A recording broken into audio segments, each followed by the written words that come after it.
Halo teman-teman semua, apa kabar? Sebelumnya saya Vina Alfiana Nikmah, mahasiswa Hukum Pidana Islam UIN Sunan Ampel, Surabaya. Hari ini kita akan membahas sesuatu yang kelihatannya biasa aja, tapi sebenarnya penting banget untuk kita semua. Apalagi di zaman sekarang, setiap orang, setiap anak pasti memiliki HP, di mana hampir semua hal kita lakukan lewat HP dan internet.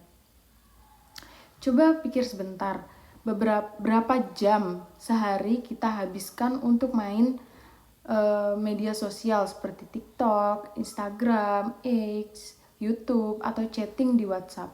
Nah, tanpa kita sadar, kadang dari sekedar komen, posting, share, kita bisa masuk ke wilayah yang namanya pelanggaran hukum, terutama di bawah Undang-Undang Informasi dan Transaksi Elektronik atau yang sering didengar sebagai UU ITE. Masalahnya, nggak semua remaja tahu batasan di dunia maya. Ada yang niatnya cuma bercanda, ternyata dilaporkan. Ada yang cuma repost info, ternyata itu hoax. Dan akibatnya bisa serius banget, bisa sampai masuk ke proses hukum. Sebelumnya kita harus mengenal terlebih dahulu apa itu UU ITE ya.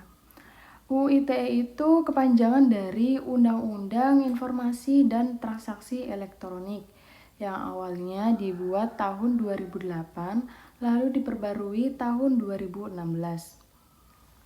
Undang-undang ini mengatur segala sesuatu yang berkaitan dengan internet, dari transaksi online, data pribadi, sampai etika dalam berkomunikasi lewat media digital.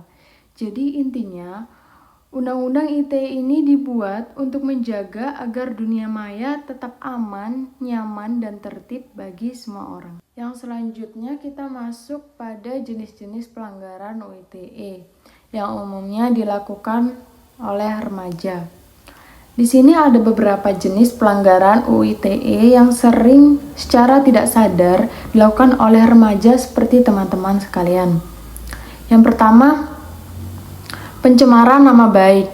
Misalnya kita mengejek teman kita di sosial media, menyebarkan gosip yang tidak benar.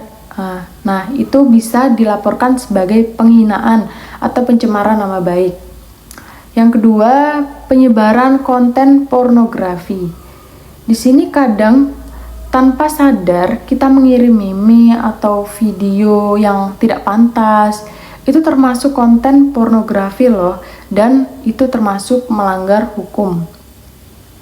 Yang ketiga, menyebarkan hoax.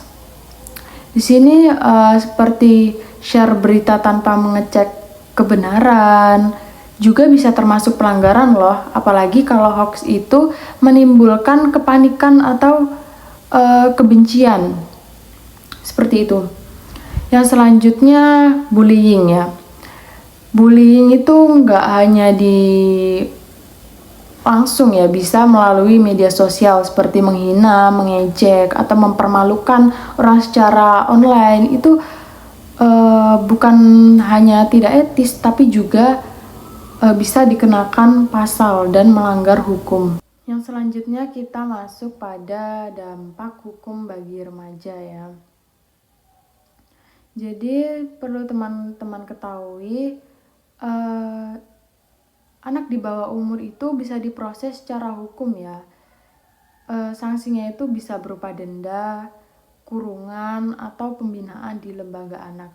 Dan catatan hukum itu bisa mempengaruhi masa depan teman-teman sekalian, seperti pekerjaan, pendidikan.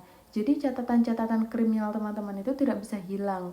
Jadi jangan sesekali melakukan pelanggaran hukum ya teman-teman. Yang selanjutnya, dampak sosial dan psikologis. Di sini ada dua dampak bagi korban dan dampak bagi pelaku. Di sini yang pertama, dampak bagi korban. Dampak bagi korban itu trauma. Mungkin trauma mengenal orang baru, teman baru, dan menimbulkan stres karena terus-terus kepikiran, bahkan sampai depresi ya. Yang selanjutnya, dampak bagi pelaku. Mungkin dampak bagi pelaku ini dikucilkan karena sudah melakukan pelanggaran hukum, terus juga akan dihukum, dan dan kehilangan kepercayaan sosial. Dia akan malu dengan lingkungannya karena telah melakukan pelanggaran. Seperti itu. Yang selanjutnya, cara bijak menggunakan dunia maya. Jadi sebenarnya sederhana saja kalau kita ingin terhindar dari masalah hukum. Yang pertama, pikir dulu sebelum posting ya teman-teman. Tanyakan dulu pada diri sendiri, apakah ini pantas, apakah ini bisa menyinggung orang lain. Jadi kita harus memikirkan dampak setelah kita posting itu seperti apa. Seperti itu. Jadi yang kedua, sharing informasi. Jangan mudah share berita yang belum jelas kebenarannya, karena itu dapat menimbulkan hoax ya, dan itu termasuk dalam pelanggaran hukum teman-teman. Selanjutnya yang ketiga, jangan terpancing emosi. Banyak yang suka berdebat online, tapi kalau sudah kasar dan menghina, itu bisa masuk ke ranah hukum. Itu termasuk ke dalam pencemaran nama baik ya teman-teman. Selanjutnya yang keempat, gunakan media sosial untuk hal positif.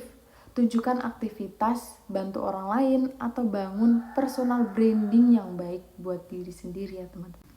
Jadi perlu teman-teman ketahui, UU ITE ini bukan hanya urusan orang dewasa atau penjahat siber. Kita sebagai remaja juga harus sadar bahwa hukum berlaku di dunia nyata maupun dunia maya.